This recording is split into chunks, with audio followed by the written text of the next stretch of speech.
parler d'une technique moderne de la pêche de la carpe en carpodrome.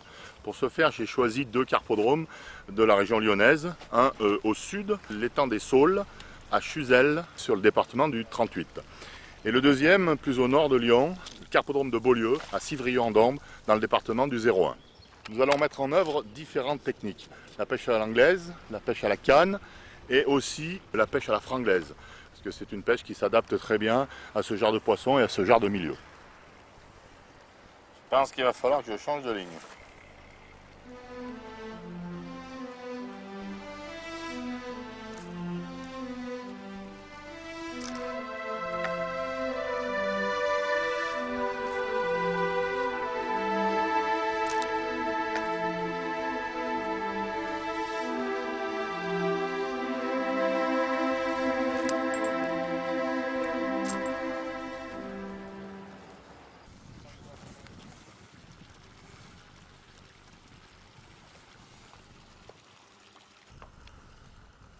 Passé de 0,3 à 0,75 le poids de la ligne.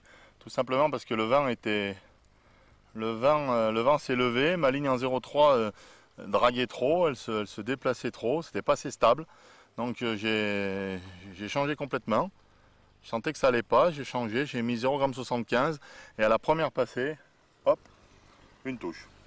C'était vraiment le fait que la ligne était beaucoup trop légère. D'habitude, il faut pêcher très très léger, mais s'il y a le vent, il faut essayer de s'adapter en fonction des conditions, bien sûr. Voilà, à la baillée, là, je vais pouvoir déboîter. Donc elle est en surface, elle baille. Les poissons étaient bien là, mais j'arrivais pas à les faire mordre parce que la ligne était trop folle. C'était dû au vent.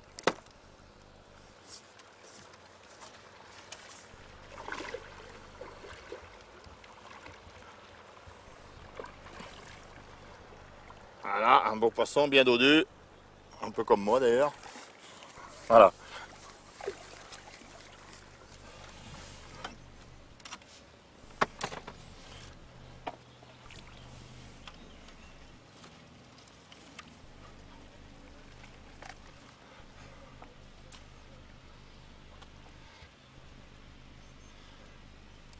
Poisson merveilleux, très sain, belle couleur. Bon, il a un peu de l'herbe parce que le gazon a été tondu hier, mais c'est pas grave. Toujours piqué très au bord, avec l'œillet sur lequel on avait mis le pain. Voilà, il suffit, vu qu'on a écrasé l'ardillon, il suffit d'appuyer et l'hameçon s'en va. On va le mettre dans l'eau. Sans l'acheter, la faire glisser bien sûr. Voilà. Je viens de réussir à prendre cette carpe en changeant fondamentalement la ligne que j'avais au départ. Donc vous voyez, tout à l'heure j'avais 3 cendrées d'huîtres et là j'ai carrément 6 cendrées de... 6 cendrées c'est du combien ça? Du 7. Donc j'ai environ 0,75 g, plus encore une ici. Tout simplement parce que le vent s'est levé, donc la ligne était plus assez stable, et elle glissait sur le fond et les carpes se méfiaient. Là j'ai mis une ligne beaucoup plus lourde, beaucoup plus dense et tout de suite j'ai eu la touche. Donc vous voyez, dans la pêche il ne faut jamais avoir des idées préconçues. Donc avec un flotteur beaucoup plus volumineux que celui de tout à l'heure, puisque donc il porte 0,75 g, le voilà. Toujours fil intérieur, toujours le même style de conception, mais avec un poids bien supérieur pour s'adapter au vent. Bien, je vais faire une petite pause, on va profiter pour aller vous démontrer une autre façon de distribuer l'amorce. Michel Gou est en train de pêcher sur l'étang supérieur. On va aller à sa rencontre et il va nous faire voir l'amorçage à la coupelle.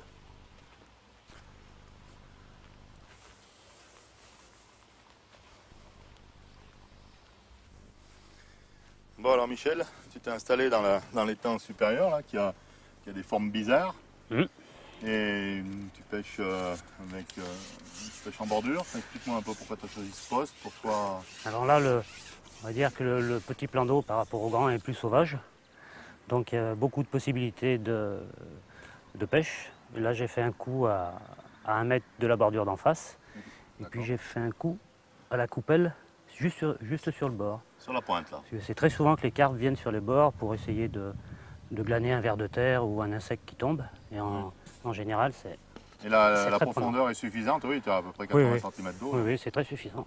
Mais là c'est une zone de passage pour aller de la petite, du De petit ce plan petit d'eau plan à d'eau au un grand. endroit Voilà. plus large. Ils sont obligatoirement tenus de passer par là, quoi. D'accord. Voilà. Et là tu as amorcé à la fronde. Donc j'ai amorcé à la fronde en rappelant avec des pellets, du maïs, du chénuis. Oui. Donc bien sûr sans arrêt. Hein.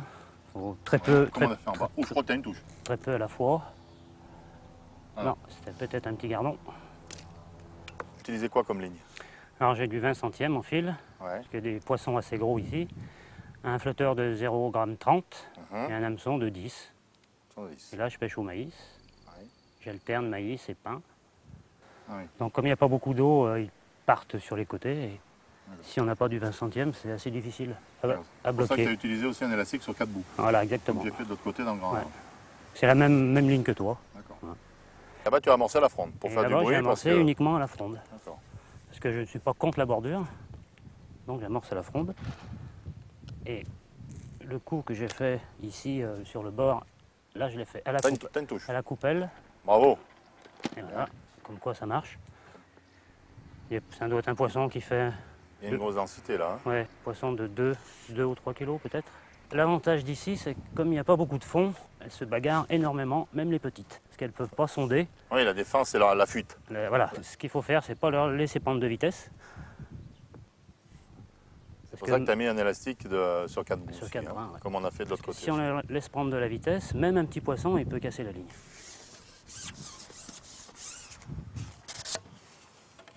Voilà. Toi, c'est pas un poisson très gros, mais Ouais, tu prouves au moins une chose par rapport à ce que je suis en train de faire de l'autre côté, où je pêche le grand large. Quand on pêche une zone de passage, bon, dès qu'on les arrête, il y a une... obligatoirement, tu prends du poisson. Hein, c'est pas un poisson très gros, mais il est quand même vivace. Ouais. On a toujours un flotteur sur la tête d'épuisette, sur le manche d'épuisette, ça permet d'avoir l'épuisette qui flotte toute seule, l'épuisette tout seul, d'avoir les deux mains pour tenir la canne. C'est pas un poisson très gros, mais Oui, mais très ils sont très vigoureux. virulents.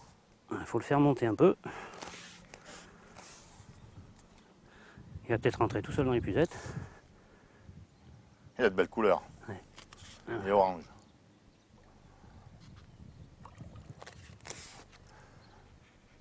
Ouais, pas très gros, 2 kg quand même, hein, 2,5 kg peut-être même. Oh, Hein. peut-être, oui. Ah oui. Ah, l'avantage du flotteur, on voit bien. Là, hein. Ah oui, c'est clair. Hop, et juste, et on relâche la ligne et le poisson il rentre dedans tout seul. Voilà. Ah, il fait 2 kilos, oui. Oh, largement, oui, Ouais. 2,5 kg peut-être même. Hein. Ouais, tu vois, c'est un beau poisson, hein, tu vois. Très sain, belle nageoire. La bouche pas abîmée. Non. Vu qu'on pêche avec des lignes très légères et très bien équilibrées, on fait à la touche et Ouais. ils sont piqués par le bord de la lèvre. Et surtout Donc on avec, les abîme beaucoup moins. avec un hameçon sans ardillon. Comme quoi, les hameçons sans ardillon, c'est pratique. Voilà, dès l'instant où il n'y a plus de tension de l'élastique, et ben, le poisson se défait. Exactement. Et on ne perd pas plus de poissons avec sans ardillon qu'avec ardillon. Ça a l'avantage de ne pas abîmer du tout le poisson. On va le mettre dans la bourriche. Voilà, allez, délicatement dans l'eau.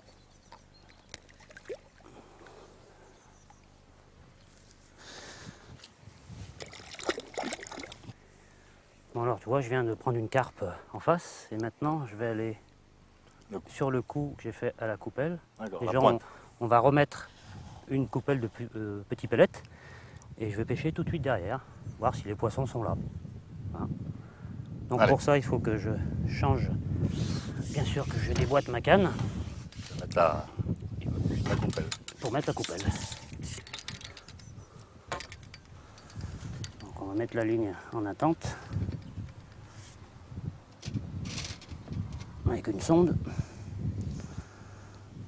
On fait le tour. On fait juste le tour de, Oui, pour... tour de la canne, comme ça. Et puis après, je pose la ligne à la canne, de manière à ne pas marcher dessus. On prend la coupelle. Donc tu as monté sur un kit de la même longueur que la ligne. Hein. Exactement. D'accord. Là, j'ai mis un rouleau à déboîter. Facilite De manière à que quand j'arrive au bout, la canne ne bascule pas. Ça, c'est important.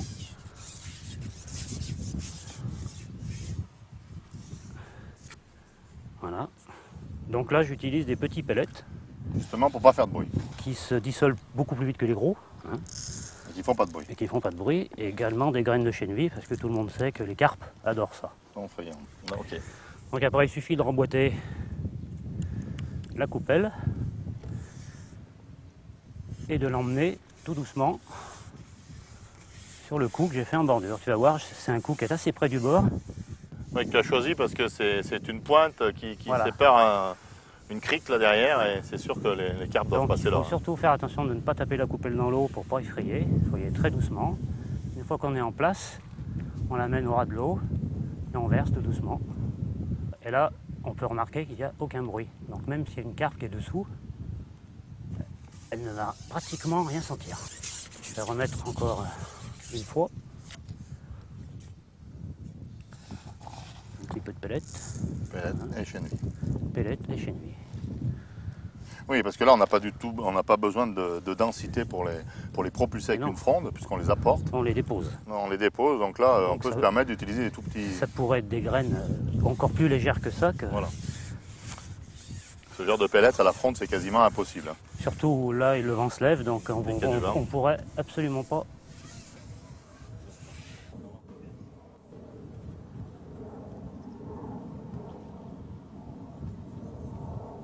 J'ai déposé 2 coupelles, je pense que ça suffit. Hein.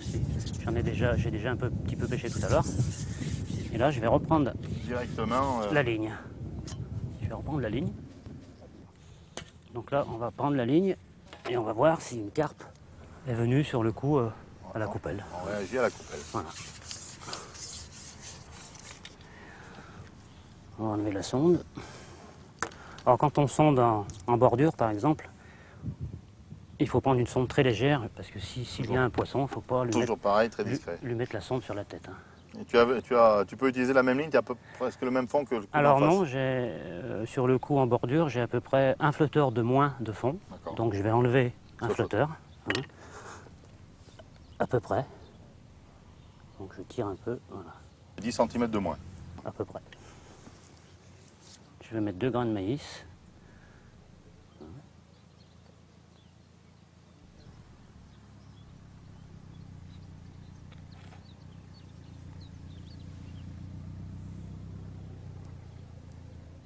On va toujours bien laisser dépasser la pointe, c'est important pour que le poisson se pique.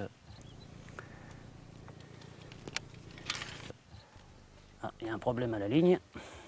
Oui, bah ça justement, c'est une belle illustration. Voilà, Dans ce genre de pêche, il faut bien vérifier chaque fois que le nylon n'ait pas fait le tour de la pointe du sion, parce que là, ça ne pardonne pas. Hein. Si on ferre et que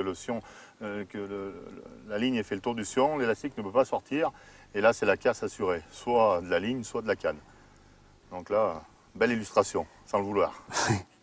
voilà. C'est pour ça qu'il faut toujours tirer Voilà, avant de lancer. Il exact. faut toujours tirer. Donc on va aller déposer la ligne très délicatement à l'endroit où on a déposé la coupelle. C'est-à-dire sous le sion. Voilà. Là, Juste à la pointe. tout doucement. Toujours pareil pour ne pas effrayer les poissons.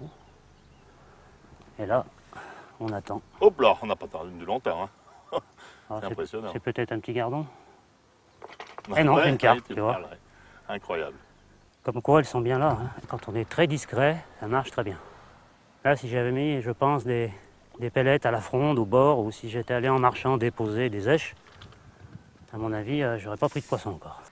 Donc après, ce qui est très important, c'est de l'éloigner de la bordure. Il y en a peut-être d'autres. Voilà, le combattre le plus impossible de... Le combat, Voilà, là, je le ça fais entre les 2 coups, en fait. Hein. Enfin, quand je peux, hein, c'est pas moi qui commande, c'est les carpes. Celle-ci n'est pas très grosse. Bon, là, tu vas Et normalement, pouvoir déboîter tout de suite. alors, comme ces cannes sont quand même des cannes très solides, mais avec des brins fragiles, donc il ne faut pas serrer. Il ne faut pas du tout serrer les mains quand on bagarre un poisson. Hein. Ça, c'est C'est important. Hein. très important. Là, je la tiens juste dans la main, hein. Je ne serre pas. Petite commune. Mais vigoureuse. Voilà. Hop. Voilà, sur le coup en bordure. Bravo, Michel.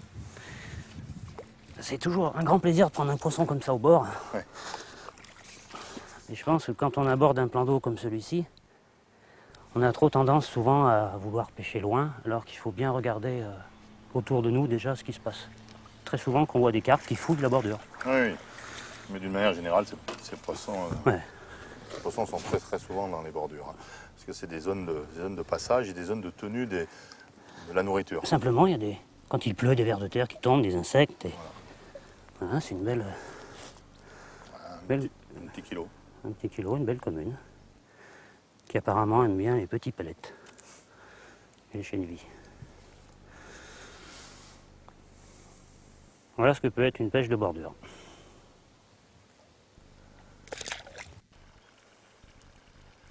Ça y est. Ah, une touche à l'anglaise. Première fois que je jette contre l'île. Comme quoi, avec le bruit qu'on a fait, ils se sont éloignés. Et puis les postes autour des îles, c'est...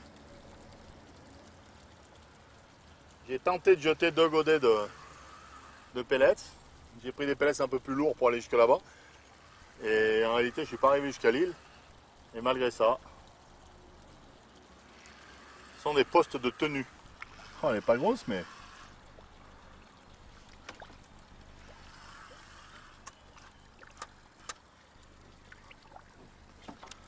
Et voilà, la première à l'anglaise.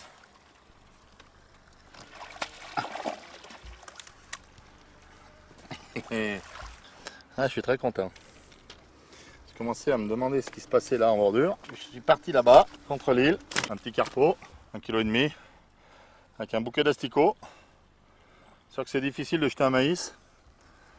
Il s'arrache, il est tendre. Bouquet d'asticots, ça va mieux. Voilà. Bouquet d'asticots rouge. Poisson 1,5 kg à peu près.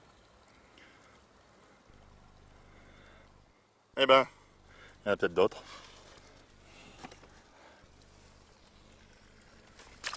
Voilà. On va en profiter pour parler de la ligne anglaise pour pêcher dans les carpodromes. Alors là, il n'y a rien de plus simple. Rien de plus simple. Un hameçon, entre 12 et 8, suivant la taille des éches qu'on veut mettre. Un bas de ligne très long, 50-60 cm. Un émerillon, non pas pour lester la ligne, mais pour éviter que ça vrille quand on ramène, vu qu'on pêche très loin. Et c'est tout. Pas de plomb, rien. Un flotteur pré-plombé qui sert de propulseur, attaché avec une attache rapide. Et c'est tout. Le flotteur est auto-plombé, donc lui tout seul. Et ensuite, on met le fond à peu près approximativement. Hein, d'après les renseignements qu'on peut avoir sur le plan d'eau. On ne sonde pas, on ne fait pas de bruit là-bas.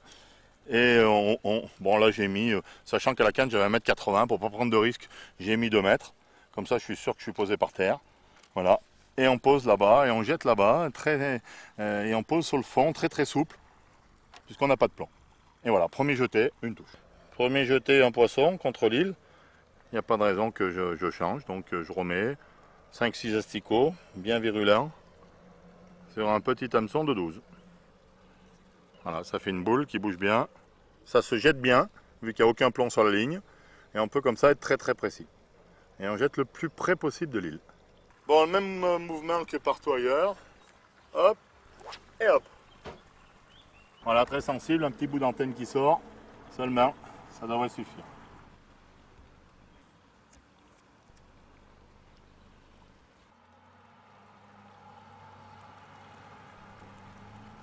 Oh, raté, belle touche.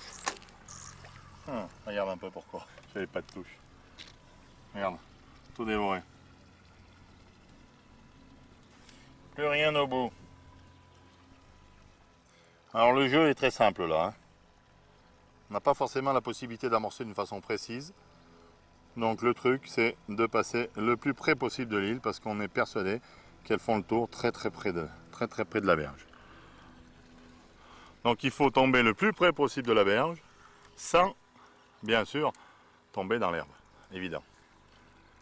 Et si on y arrive, à chaque coup, c'est une touche.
On va faire un bas de ligne, donc 16 centièmes sur le corps de ligne un émerillon, tout simplement. Hein. Et donc on prend un bout de 50 cm de 16 centièmes. Voilà. On vient monter sur l'émerillon par un nœud baril, tout bêtement.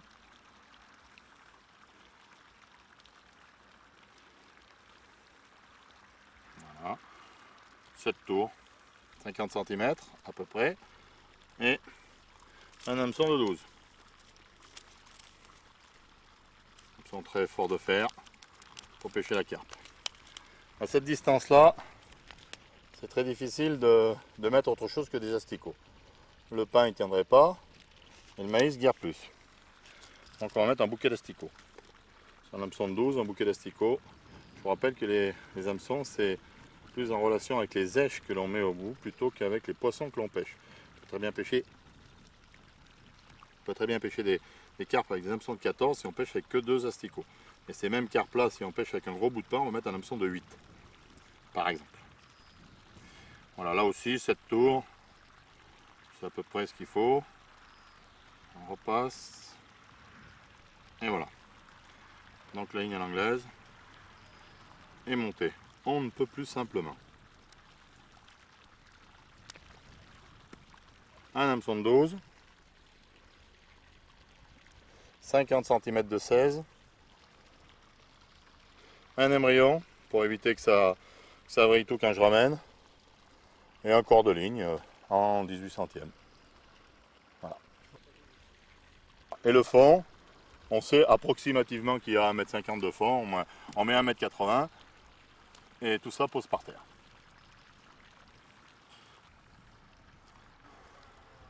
Donc des asticots rouges, et puis voilà, on fera varier le menu. Tout à l'heure on fera un bouquet d'asticots blancs.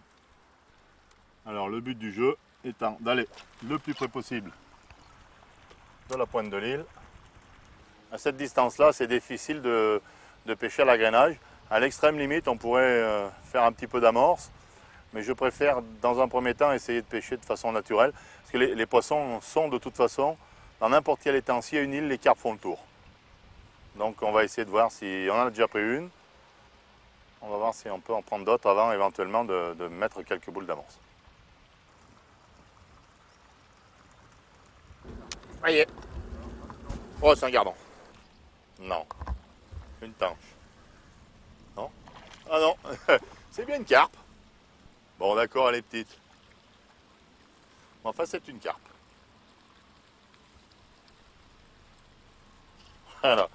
La plus petite du lot. La plus petite du lot. Environ 300-400 grammes.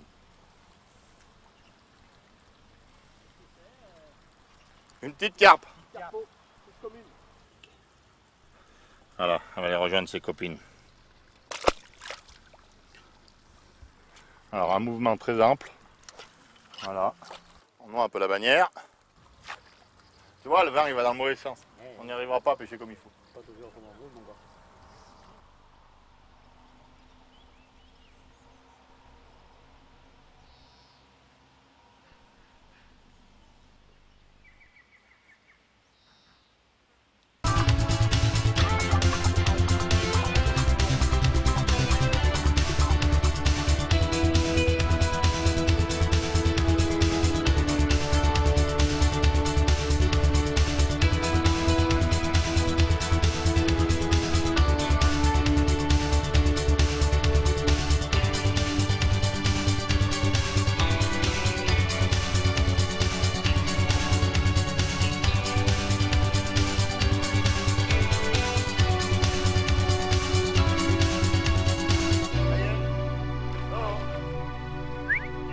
Il est en train de filmer là.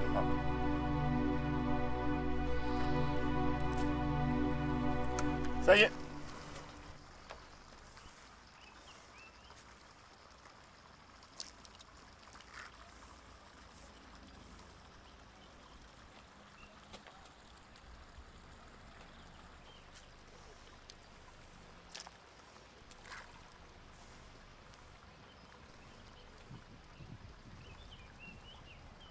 Je pense que c'est un poisson un peu plus gros. Le soir, ça se calme un peu. On essaye de la combattre loin du cou. Continue à essayer de fronder pour les maintenir en place.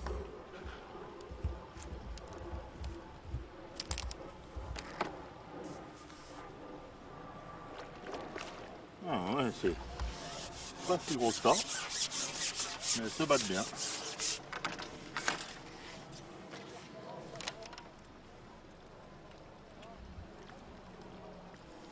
Un peu plus de 2 kilos.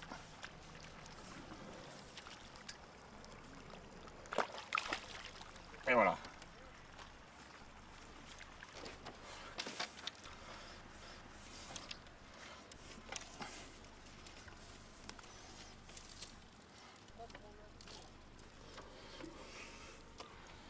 Au soleil. Déjà là me sont pris très près du bord.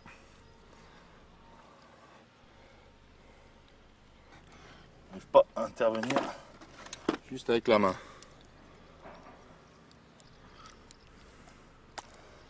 Voilà. Ouais, pas loin de 3 kilos. Toujours des couleurs magnifiques, pas abîmés, poisson tout sain, pas abîmé.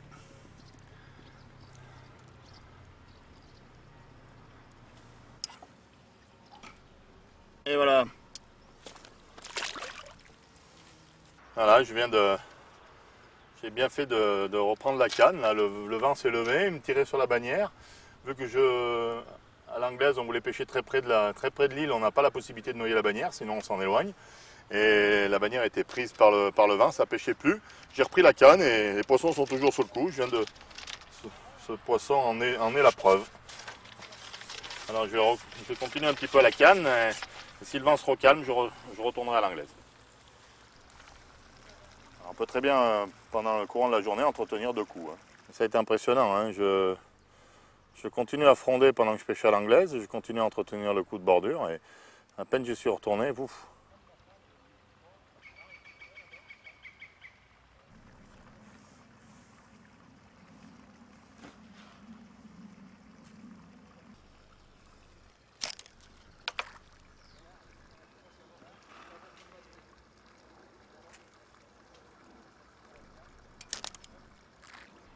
Il y a des très gros poissons, mais aujourd'hui ils sont tatillons.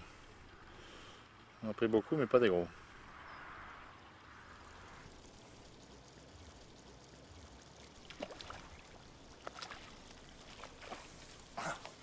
Mais elle a fait un démarrage de fou, et finalement elle n'est pas si énorme que ça.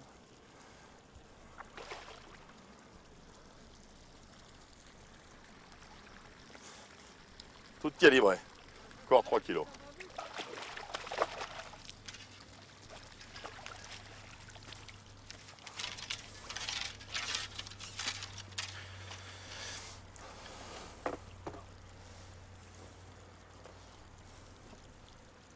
J'ai pris au maïs celle-là.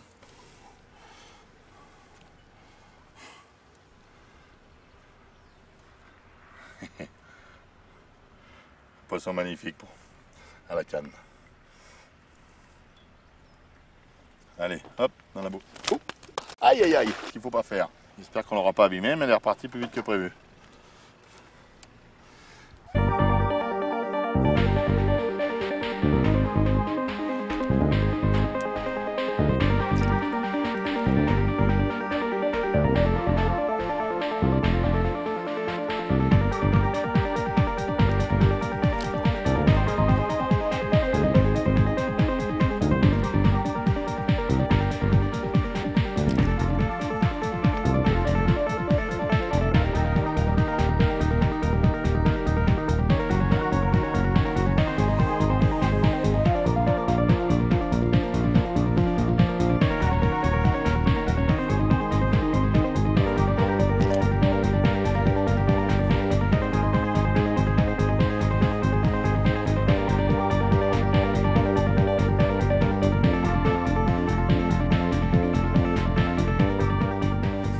Alors pareil, hein, on ne serre jamais les cannes, toujours les mains les plus écartées possible.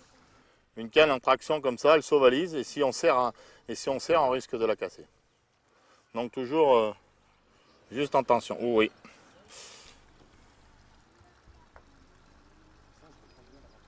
Ouais, je pense que c'est un poisson plus lourd. Hein. Ou il est lourd, ou je l'ai volé par... je l'ai pris par une aile. Je pense qu'il est lourd.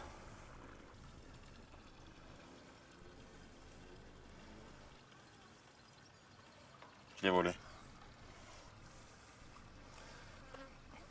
Pardon, j'avais volé. Perdu. Faut bien qu'il gagne de temps en temps. Mais je pense qu'il n'était pas pris d'une manière orthodoxe. C'était par une aile. Par une nageoire, pardon.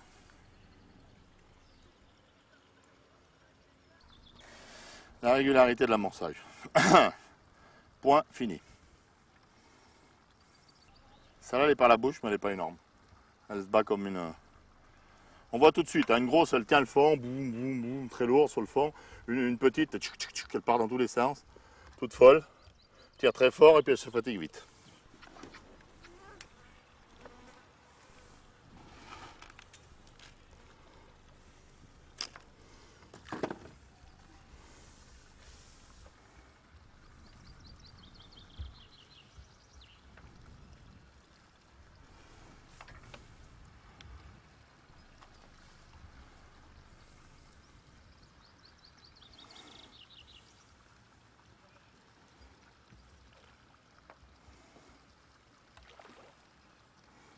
Alors pour les fatiguer plus vite, elles vont à droite, on penche la canne à gauche. Elles vont à gauche, on penche la canne à droite. Il faut toujours imaginer que le fil leur frotte sur le bout du nez. C'est le seul moyen de les contrer. Si vous les suivez, si on les suit, elles ne se fatiguent pas. Voilà un petit poisson. 1,5 kg. Et voilà.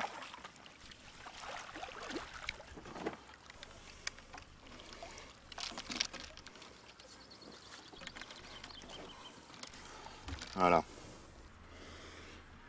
1 kg. À peine plus. Toujours des poissons très sains. Pas d'écailles enlevées. Pas abîmés à la bouche. Voilà. Beau petit sujet. Aucun défaut. Allez, on va le mettre dans la bourriche.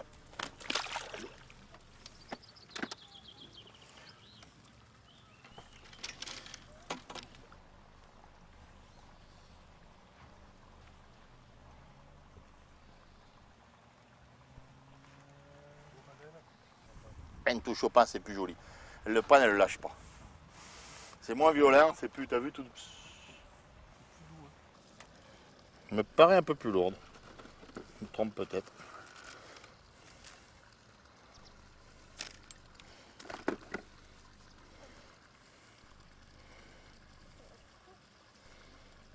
À peine plus grosse.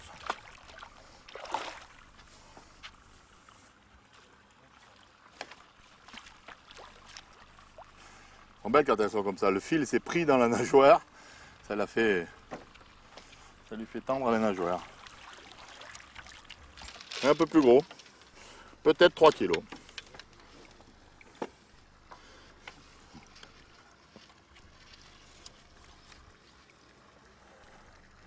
Voilà. Un hameçon sans ardillon, ça va bien théoriquement.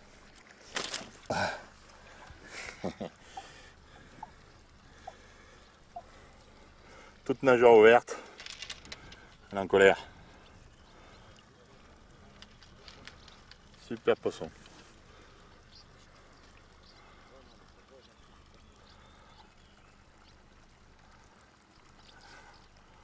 La vedette de cinéma. Allez, à l'eau. Avec ses copines. Et voilà.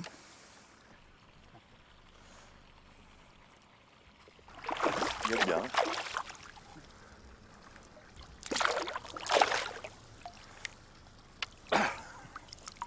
Alors, si ce n'était pas pour les besoins du film, dans un carpodrome, il vaut mieux éviter de toucher les carpes avec les mains.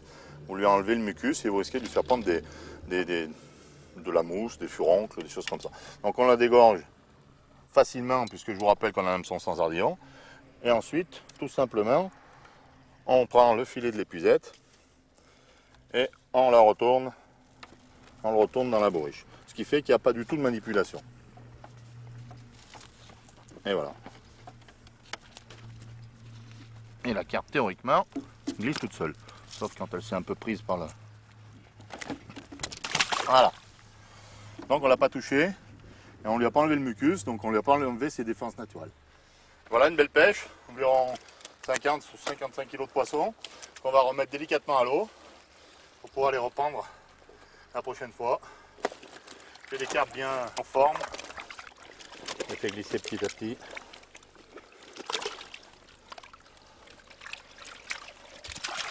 Quelques belles, hein. Voilà.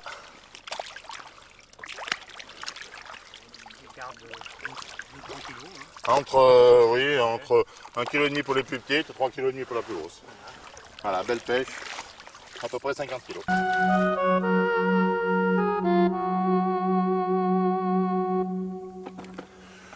Aujourd'hui, on est carpodrome de Beaulieu, à Civrieux-en-Dombes, dans le 01. Ce carpodrome a une particularité, c'est qu'il est en fer à cheval, il est très peu large. Et ça va nous permettre d'aller exploiter les postes sous les branches, puisque la berge en face est restée sauvage et personne n'a le droit d'aller marcher. Donc les poissons sont systématiquement toujours en face parce que c'est très sauvage. Alors la première des choses à faire quand on arrive dans un carpodrome, c'est d'essayer d'observer, d'essayer de comprendre chaque poste et de voir comment on va les appréhender. Hein, notamment par exemple celui-ci est très caractéristique. Il y a un énorme buisson qui avance d'environ 1,50 m, 2 mètres de la berge d'en face.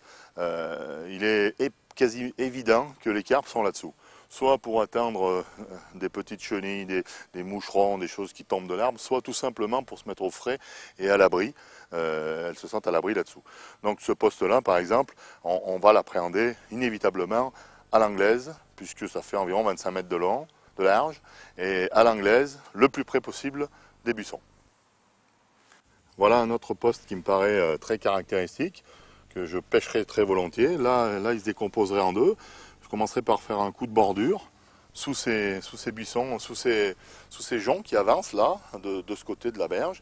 Et puis en face, on a une berge très lisse, avec 2-3 roseaux. Et je suis persuadé que les carpes se tiendraient là aussi. Donc là, ça serait... d'ailleurs, voilà, on a vu tourner, on a vu les roseaux qui bougeaient là-bas. Hein. Donc ça étaye bien ce que je suis en train de vous dire. Là, ce poste-là, je ferai 2 coups. Un coup de bordure ici avec une canne et un coup à l'anglaise dans les 2 ou 3 roseaux qui sortent en face. Là, un poste plus qu'idéal. Hein. La jonction entre les deux parties de l'étang. Donc les carpes, si elles veulent passer d'une partie à l'autre, elles ne peuvent que longer cette pointe. Et là, ce décrochement, c'est certainement une des meilleures places du lac. Là, bon, vu la distance, encore une place à appréhender à l'anglaise.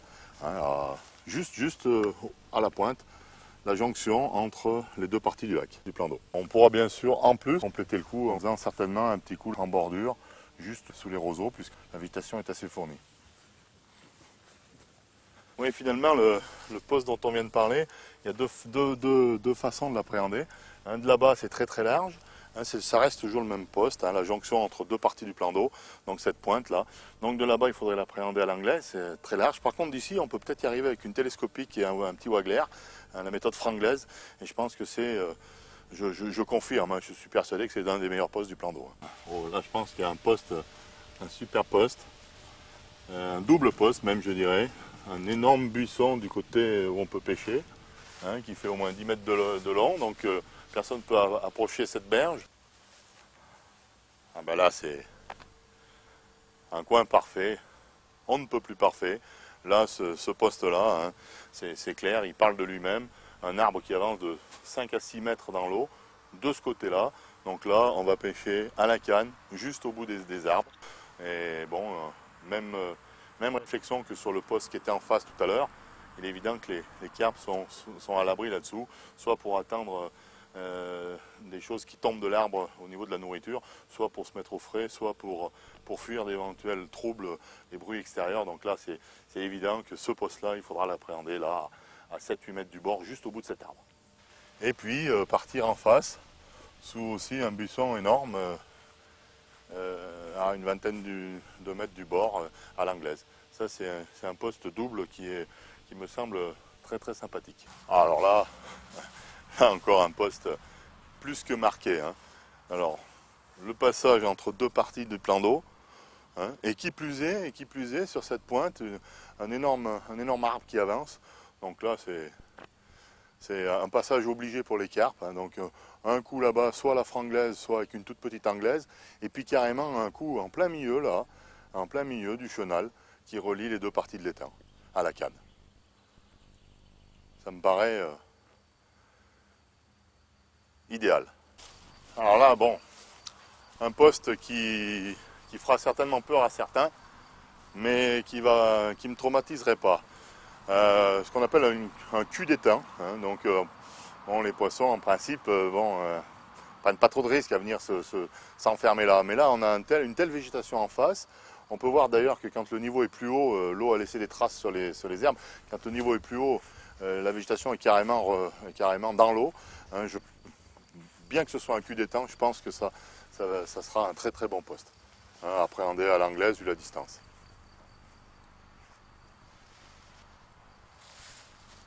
Voilà. Alors j'ai choisi le poste numéro 7, en l'occurrence, hein, puisqu'ils sont tous numérotés, parce qu'il offre une particularité, ce buisson en face. Les carpes sont souvent là-dessous, la distance est environ 20-25 mètres, et donc je vais mettre en œuvre une canne anglaise pour propulser le flotteur là-bas et essayer de déloger les carpes de sous le buisson. Bon, on va mettre en œuvre la canne. Donc une canne anglaise, 3,90 m, un petit peu plus puissante que la moyenne, spécifiquement pour les carpes. Un nylon de 18 centièmes, hein, ça ira bien. Et donc je vais commencer à faire le montage. Donc on passe bien sûr le nylon dans les anneaux. Voilà.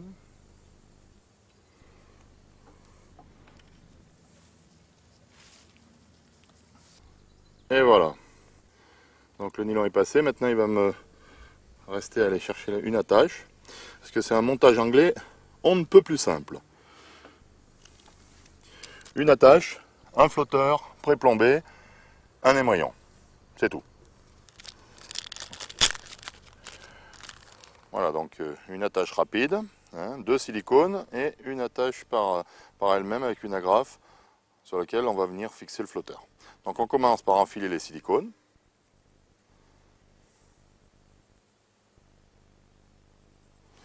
Il n'y a théoriquement rien de plus simple. Voilà. Le premier. Et un deuxième. Voilà, les deux silicones sont enfilés. Maintenant, on va prendre l'agrafe. Tout simplement, on enfile une partie de l'agrafe sur le premier silicone.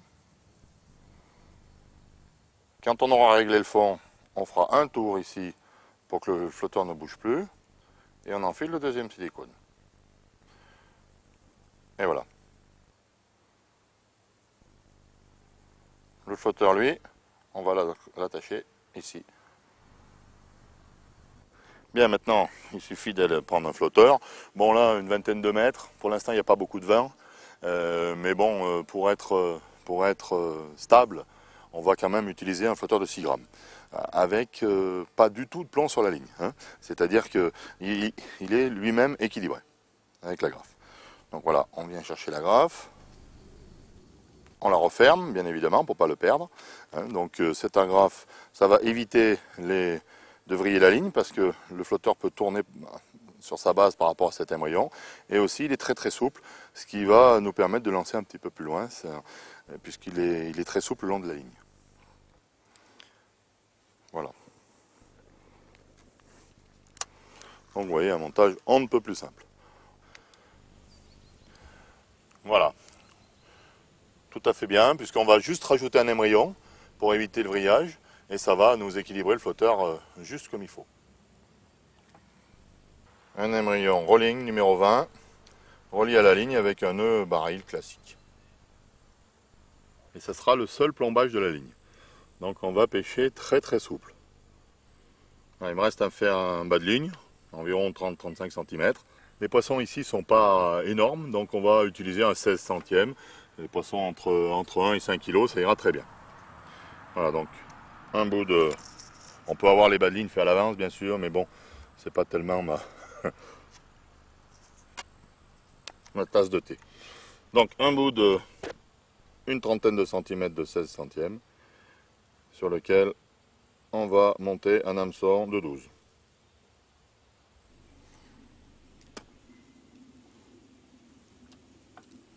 Un émerillon rolling, relié à cet émerillon, 35 cm de 16 centièmes et un hameçon de 12.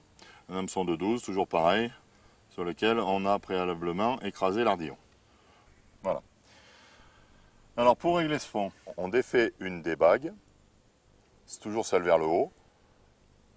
On défait la boucle que l'on a fait avec la ligne, le corps de ligne autour du petit téton qu'il y a sur la graffe, ici, voilà, qui empêche de bouger. Et on fait coulisser la graffe vers le haut ou vers le bas. Vers le haut, bien sûr, si on veut rajouter du fond, et vers le bas si on veut en enlever. Et pour que le flotteur ne bouge pas, avant de remettre la deuxième bague, on refait un ou deux tours de la graffe et on remet le silicone. Et là, le flotteur est complètement solidarisé de la ligne. Voilà. Hop. Hop là. Très bien. Voilà, exactement où on veut pêcher. On va voir si elles sont au rendez-vous. Alors, je vais commencer par des asticots. Hein. Alors au niveau de l'amorçage, hein, comme dans 95% des cas, ou même plus, on met pas de farine, pas d'amorce dans les carpodromes. Hein, donc là, je vais amorcer à l'agrénage, 20-25 mètres. J'ai choisi des pellets un petit peu plus gros en diamètre, hein, du 7 mm, pour qu'ils soient un petit peu plus denses et pour pouvoir les propulser à cette distance de 20-25 mètres. Et donc on va faire un agrénage entre maïs, pellets de 7 mm et aussi des noix tigrées qui sont un petit peu plus grosses, qui sont un peu plus denses et qu'on va pouvoir propulser à cette distance. Voilà. Si on veut jeter les asticots, par contre, là il faudra les coller pour en faire des boules, parce que les asticots par eux-mêmes n'iront pas à cette distance. Allez.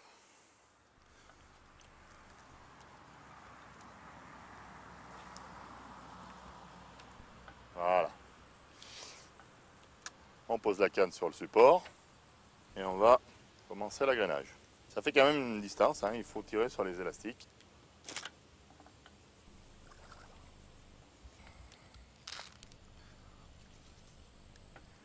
Il faut allonger les bras, bien que les pellets soient assez lourds. J'utilise une fronde avec un élastique rouge, un petit peu plus puissant que les élastiques verts. Et voilà, j'alterne pellets et maïs.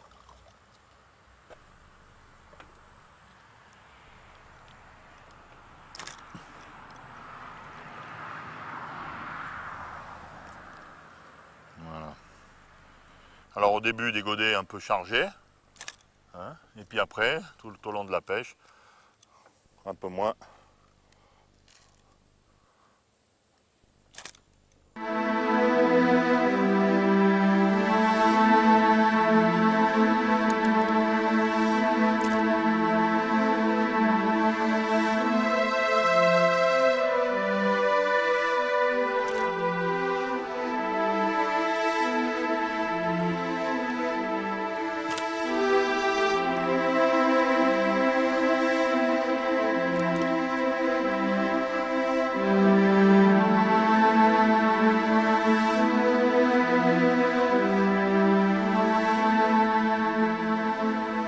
J'ai une légère dérive due au vent. Je vais donc augmenter le fond, traîner encore plus, parce que donc vu que je n'ai pas de plomb sur la ligne, pour essayer de freiner cette dérive, il faut que je traîne encore plus. Donc là, je vais être quasiment posé de 1 mètre par terre, mais pas d'une manière dense puisque la ligne n'est pas plombée. D'une manière générale, que ce soit à la canne ou que ce soit à l'anglaise, quand on pêche la carpe dans les carpodromes, on utilise des lignes les moins plombées possibles en fonction des conditions. Alors là, pour compenser la dérive, vu que je n'ai pas de plomb sur la ligne, eh bien, j'augmente la traîne. Donc je vais traîner de pratiquement 1 mètre. Bon, il est bien évident que s'il y a beaucoup de vent, on va plomber un petit peu la ligne. Que ce soit à la canne ou à l'anglaise, dans la mesure du possible, on utilise des lignes quasi sans plomb.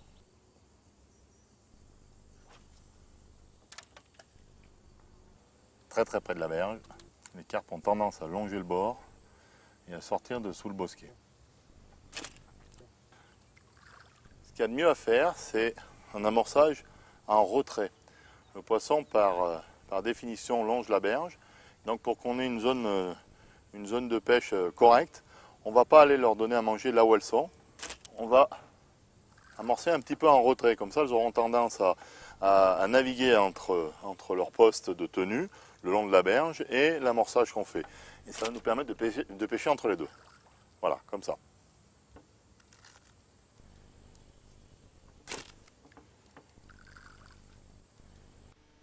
Ah, là voilà.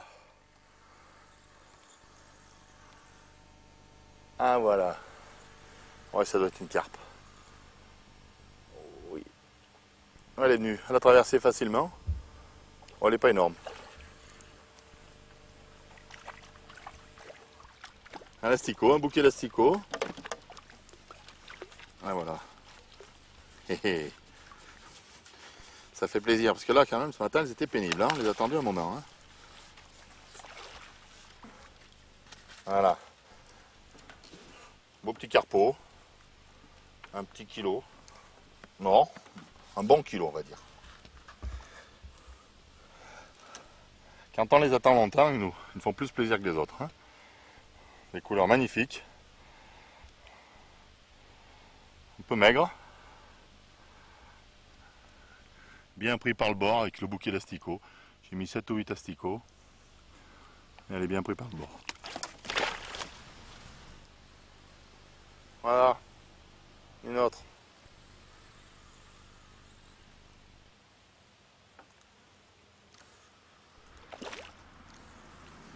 Ah, il n'y a pas à tortiller. Hein.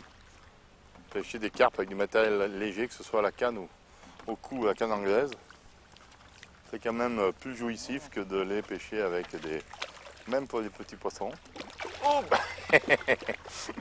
quand je disais qu'elle se battait bien. Et voilà. Oui, ça c'est un petit kilo.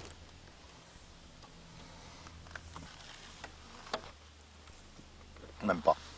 700-800 grammes. Toujours très près de la lèvre. Bouquet d'asticots. On va la faire tomber. Ouais, 700-800 grammes. Allez, il y en aura beaucoup d'autres, je pense. Bon, alors on va plutôt, à l'anglaise, on va plutôt choisir des èches un peu dures, hein, comme les asticots, parce que un grain de maïs ou un bout de pain, c'est difficile de le jeter parce qu'il se désolidarise de l'hameçon. Hein. Voilà. Donc un bouquet d'asticots, c'est très vivant, c'est blanc aussi. Puis là, bon, les deux premières, on les a pris comme ça. Il n'y a pas de raison que ça ne dure pas. Toujours le plus près possible de la berge.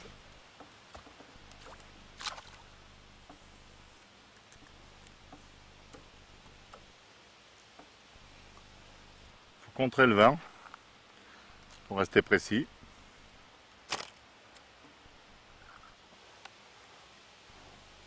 « 4-5 pellettes pour les tenir en appétit. Hop, j'ai déjà une touche. Ça y est. Oh, ça je pense que c'est un carassin.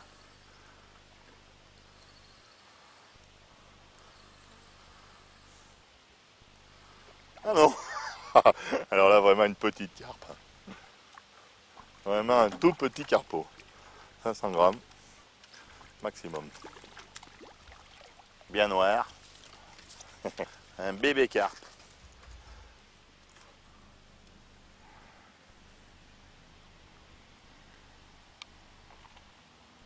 Elle commence à bouger un peu partout, on les écoute sauter.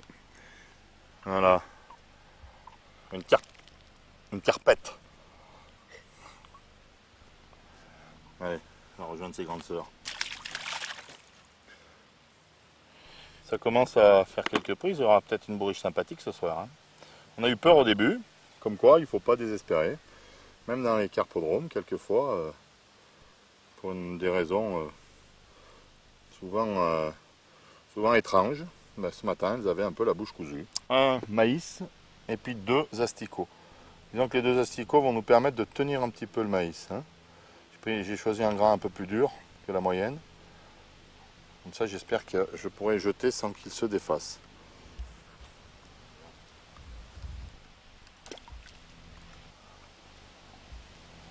Voilà. On remet quelques pellettes.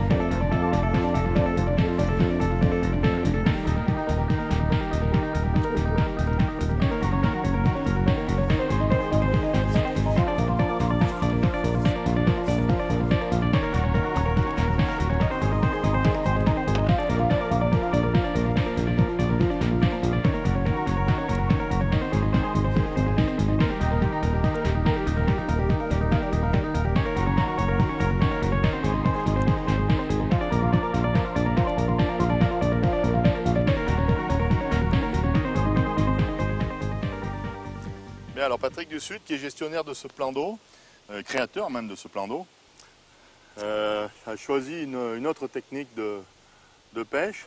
Il va nous expliquer pourquoi.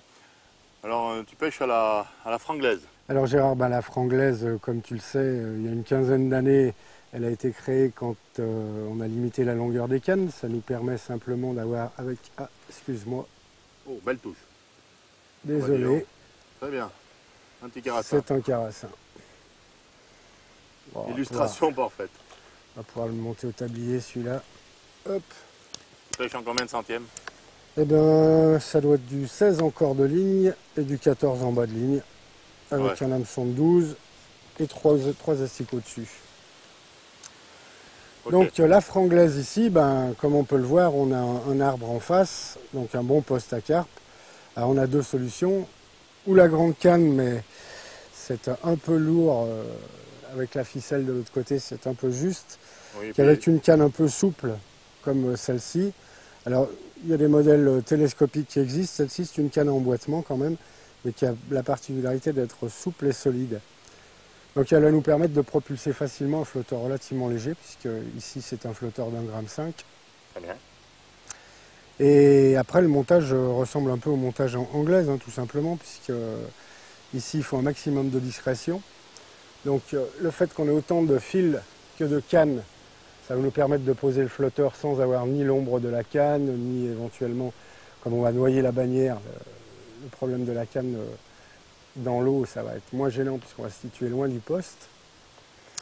Et voilà, donc on va faire traîner tout simplement 3-4 asticots aujourd'hui. Sur le fond. Sur le fond, avec aucun plomb sur la ligne. Oui, cette technique, ça permet de pêcher loin avec une canne courte, et d'éviter que l'ombre de la canne fasse fuir les poissons dans le cas où il y a peu de fond comme ici. Voilà. Bon, puis une 13 mètres toute une journée, c'est bien, mais bon, là c'est une 9 mètres simplement, c'est bien agréable, elle est fine. Il y a un autre paramètre qu'on peut citer, c'est le prix aussi. Hein. Aussi. Ça permet de pêcher loin sans investir dans une canne de 11 ou de 13 mètres. Avec une télescopique ou une canne à emmanchement souple de 8 ou 9 mètres, ça peut faire l'affaire. Et aujourd'hui, il y a un vent important. Pas trop important, c'est le vent du sud, je l'aime bien en plus celui-là. Mais ça nous permet de noyer la bannière et de rester relativement en place, alors qu'avec un flotteur de pêche au cou, mis à part pêcher canne horizontale complètement, on ne pourrait pas. Tout à fait. Là voilà, on est en place, on ne bouge plus. Pas oublier l'agrenage bien régulier, hein, Comme sur toutes les pêches de carpe. on alterne pellets, maïs.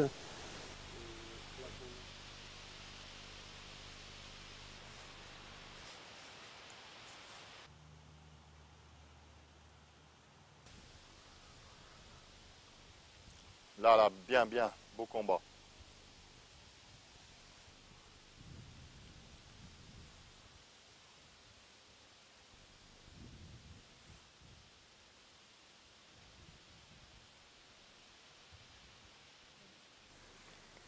Voilà, on va se le faire à deux.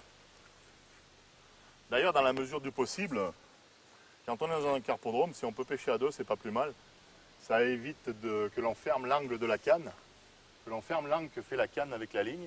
Et ça nous permet... Là, elle vient se battre au bord. Guy. Bien. Et voilà, bravo Patrick. Un petit poisson. Ah, 1 kg. 800 kg.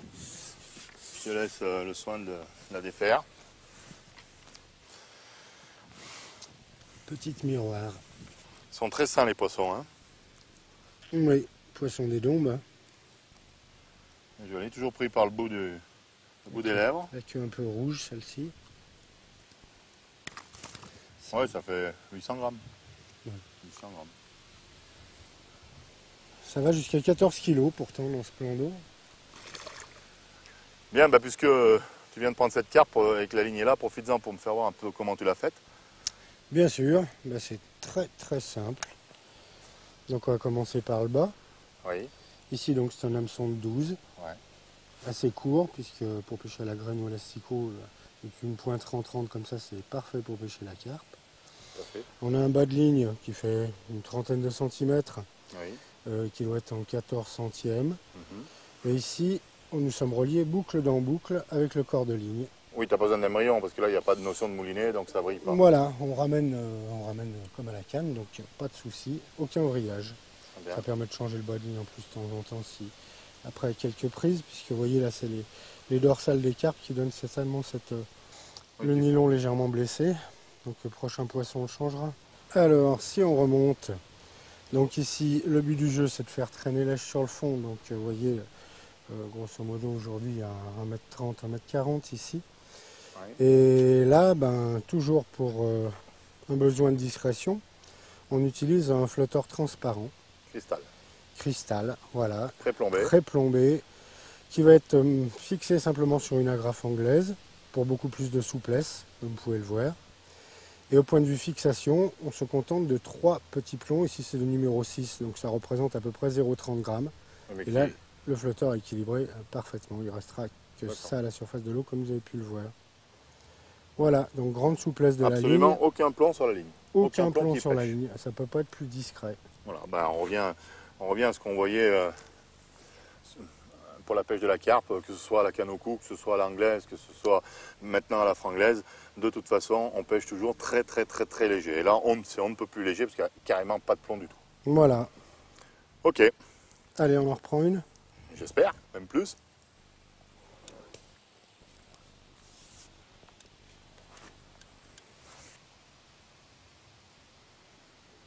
Loin.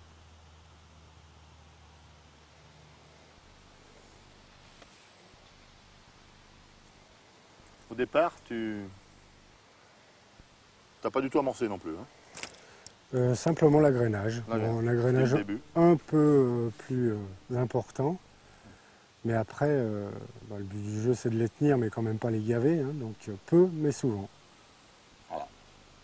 N'importe quelle technique de pêche pour la carpe, c'est toujours le même système pour amorcer. De la blette à la carpe. Peu, mais souvent la règle d'or. Et là, tu traînes sur le fond d'environ combien? D'une bonne vingtaine de centimètres. Ouais, le bas de ligne, quoi. Voilà.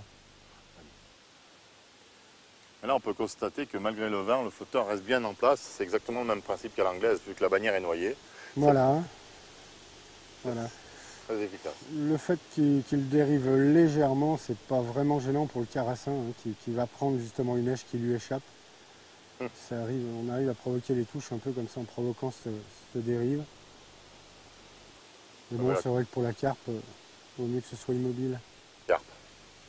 Non. Non, c'est un carassin. Oui.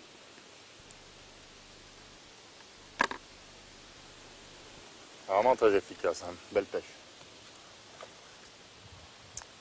C'est très simple aussi bien en montage que par le matériel.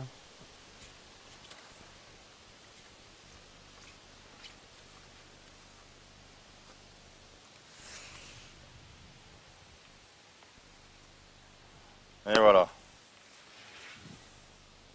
Dans la louche. Alors, les carassins ici sont presque aussi nombreux que les carpes. Ils Par sont bien contre, plus petits. Hein. Encore aujourd'hui, oui, c'est du petit carassin, alors que les pêcheurs de silure prennent ici des modèles beaucoup plus gros.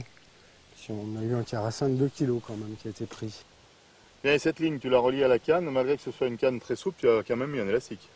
Ah ben, sur des poissons comme ici, oui, on a tout intérêt. Hein, puisque là, à la franglaise, j'ai pas encore touché de carpe énorme ici, mais bon, des carpes jusqu'à 6-8 kg sans problème. Oui. Et bien sûr qu'il faut un élastique là. Oui, alors bah, je vais te montrer. Hein. Un élastique sur combien d'éléments? Sur 3 brins simplement ici, Oui. puisque la souplesse de la canne, je pense, devrait pouvoir faire le reste. J'ai Oui, encore jamais eu de problème, puisque je rappelle, donc c'est une canne très souple. L'attache ici, j'ai mis une grosse attache tonfo, puisqu'on a un élastique ici qui fait quand même 1,8, oui. relativement tendu quand même. Et donc notre élastique sur 3 brins. D'accord. Plus tendu que sur une canne robésienne classique. Parce que Ouais. ça va. Je pourrais pas le sortir. Oui, bon. 3 brins. 1, 2, 3, si on porte aussi. Je pourrais pas le sortir.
Et alors, au passage, un petit conseil sur la carpe.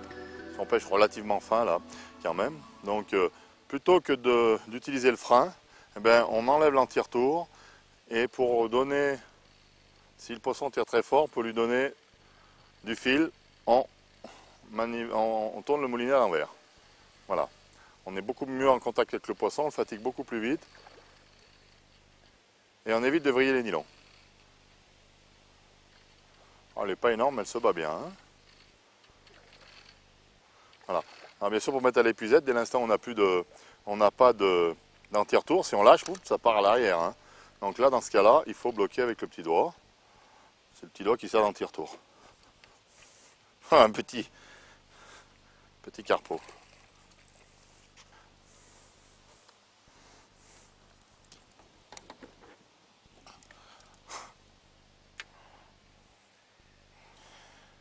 Super forme, pas très gros, il a été immergé il n'y a pas bien longtemps sûrement.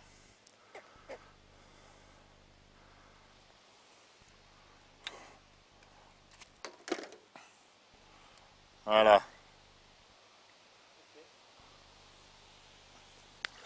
Un résumé de ces 2 jours, j'espère qu'on vous a convaincu qu'on pouvait pêcher la carpe avec du matériel relativement léger, des cannes en manchement, des cannes télescopiques pour pêcher à la franglaise, voire des cannes anglaises. Une chose à retenir, la précision d'amorçage, la précision d'agrénage et le fait d'utiliser les lignes le plus léger possible. J'espère que beaucoup suivront l'exemple de Patrick Dussud et de Michel Gou et qu'ils nous créeront d'autres carpodromes parce que je pense qu'à l'avenir c'est une pêche qui demande qu'à se développer. C'est une pêche très captivante et très jouissive même d'attraper des gros poissons avec du matériel relativement léger. C'est bon? Allez, on va leur rendre leur liberté pour pouvoir les reprendre la prochaine fois, tout doucement, délicatement. Voilà, quelle pêche. Je souhaite à tout le monde d'en réaliser souvent des comme ça. Oh, c'était passé sous le tapis. Voilà. Voilà, elles repartent toutes en bonne condition, prêtes à être reprises.